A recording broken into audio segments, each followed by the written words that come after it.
Hello everyone. इस video में हम डिस्कस करने वाले हैं about spin quantum number. Spin quantum number जो होता है हम उसको स्मॉल एस से डिनोट करते हैं या फिर एम और एस से डिनोट करते हैं। अच्छा, एक साइंटिस्ट थे राल्फ क्रोनिंग।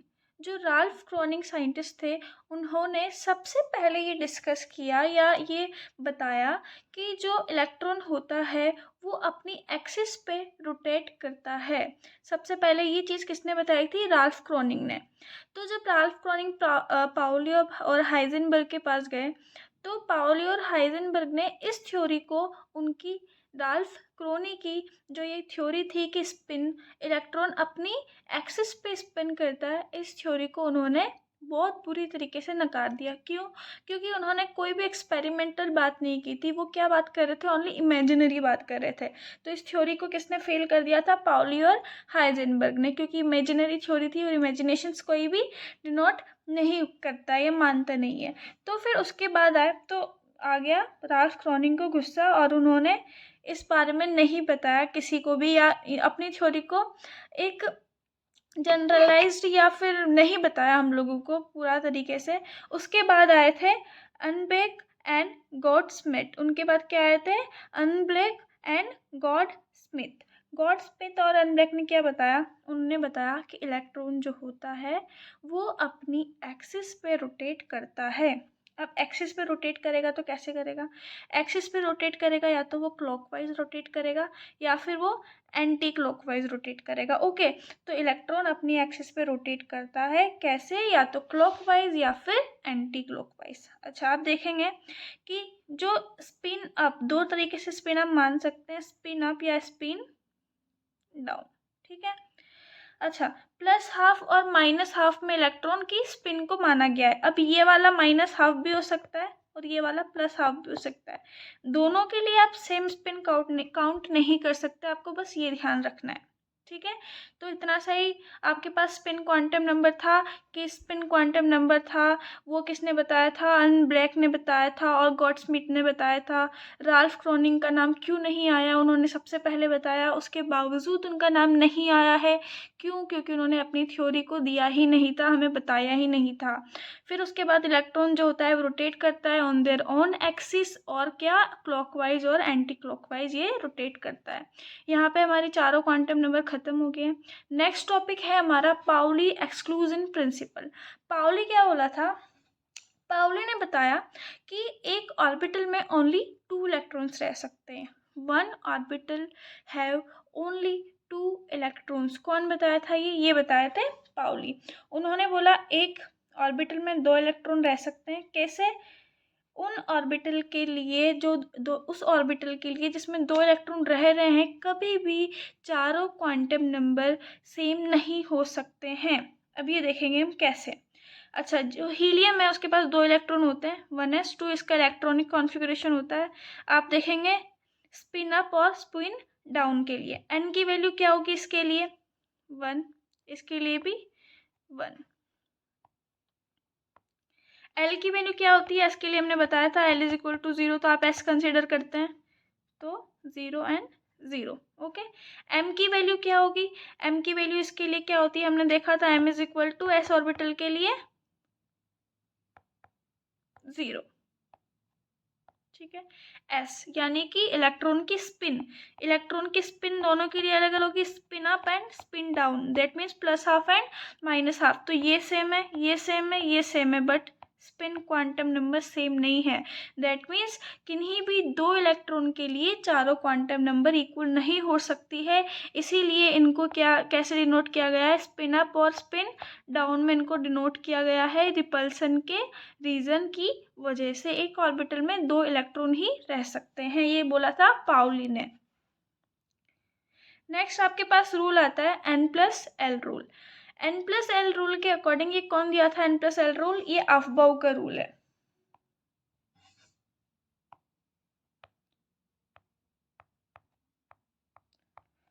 Aufbau rule. अच्छा, अफबाउ कोई साइंटिस्ट नहीं है, ये जस्ट वर्ड है, एक लैंग्वेज का नेम है, जर्मन नेम, कि उन्होंने आउबाउ ने ये बताया था। आउबाउ का मतलब होता है बिल्डिंग अप, मतलब किसी भी चीज़ का बनना।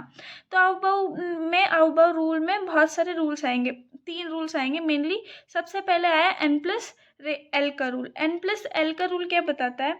N+L का रूल आपको बताता है कि अगर हमारे पास N+L किसी भी सबशेल की या किसी भी हमको एनर्जी लेवल को डिनोट करना है, तो आप कैसे करेंगे? अगर उनके लिए N+L की वैल्यू ज़्यादा होगी तो हम क्या बोलेंगे? N+L की वैल्यू ज़्यादा, तो फिर एनर्जी ऑफ ऑर्बिटल भी ज़्यादा। अगर आपके पास N+L की वैल्यू क्या आ गई है? सेम वैल्यू आ गई है, तो देन आप क्या देखेंगे? N की वैल्यू ज़्यादा और एनर्जी ज़्यादा। उसके बाद आप देखेंगे N+L के बाद। तो पहले चीज नंबर पे आपको क्या देखना है? पहले नंबर पे हमें देखना है कि N+L की वैल्यू ज़्यादा और एनर्जी ज़्यादा। अगर N+L की वैल्यू सेम आ गई, इक्वल आ गई, तो आप क्या देखेंगे? N की वैल्यू ज़्यादा और एनर्जी ज़्यादा। ठीक है, क्वेश्चन सॉल्व करके देखते हैं एक बार। हमारे को दिया हुआ है 2s एंड 3s। इसमें आपको एनर्जी बतानी है किसकी ज़्यादा होगी और किसकी कम होगी। सबसे पहले क्या वैल्यू चेक करेंगे? N+L की वैल्यू ज़्यादा और एनर्जी ज़्यादा। इसके लिए N की वैल्यू क्या है? 2, S मतलब L क्या होता है? 0।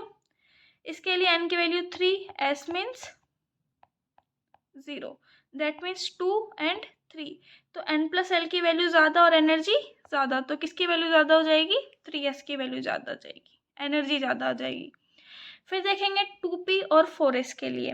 N+L की वैल्यू चेक करते हैं। इसके लिए N की वैल्यू 2 और P की वैल्यू 1। इसके लिए 4 + 0 किसकी ज़्यादा हुई? 3 एंड 4, N+L की वैल्यू ज़्यादा हुई इसके लिए, तो N+L की वैल्यू ज़्यादा और एनर्जी ज़्यादा। नेक्स्ट आप देखें question number 3, 3s, 3 + 0 and 2 + 1, that means N+L की वैल्यू क्या होगी? इक्वल आ गई। तो आप क्या चेक करेंगे? N की वैल्यू ज़्यादा और एनर्जी ज़्यादा। तो N की वैल्यू ज़्यादा किसकी है? इसकी, तो N की वैल्यू ज़्यादा और एनर्जी ज़्यादा। अच्छा, मल्टी इलेक्ट्रॉन सिस्टम के लिए आप देख सकते हैं कि अगर आपको मल्टी इलेक्ट्रॉन सिस्टम दिया हुआ है और फिर आपको बोला है कि आपको एनर्जी डिनोट करनी है, तो क्या चेक करेंगे? सेम N+L की वैल्यू ज़्यादा, एनर्जी ज़्यादा। अगर N+L की वैल्यू इक्वल आ रही है तो आप क्या देखेंगे? N की वैल्यू ज़्यादा और एनर्जी ज़्यादा। ठीक है, आप चेक करिए इसके लिए 1 + 0 दैट मीन्स 1। इसके लिए 2 + 0 2, 2 + 1 3, 3 + 0 3, 3 + 1 4, 3 + 2 कितना होगा? 5, 4 + 0 क्या होगा? 4 + 0 4, 4 + 1 5, 4 + 2, डी की वैल्यू 2 होती है 6। ओके, अब इसको अरेंज करेंगे N+L की इंक्रीजिंग ऑर्डर में। देखो 1s, N की वैल्यू ज़्यादा, एनर्जी ज़्यादा। ओके, N की वैल्यू कम, एनर्जी कम, तो 1s 2s। अब यहाँ पे क्या आ गया इन दोनों के लिए? N की वैल्यू, N+L की वैल्यू इक्वल आ गई। तो आप क्या देखेंगे? N की वैल्यू ज़्यादा, एनर्जी ज़्यादा, तो क्या हो जाएगा? N की वैल्यू ज़्यादा, एनर्जी ज़्यादा। फिर आप क्या देखेंगे? 3p, फिर देखेंगे 3d।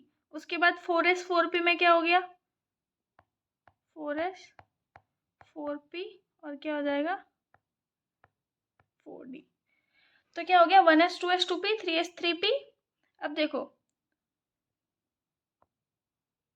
N+L की वैल्यू ज़्यादा और एनर्जी ज़्यादा, तो यहाँ पे चेंज हो जाएगा।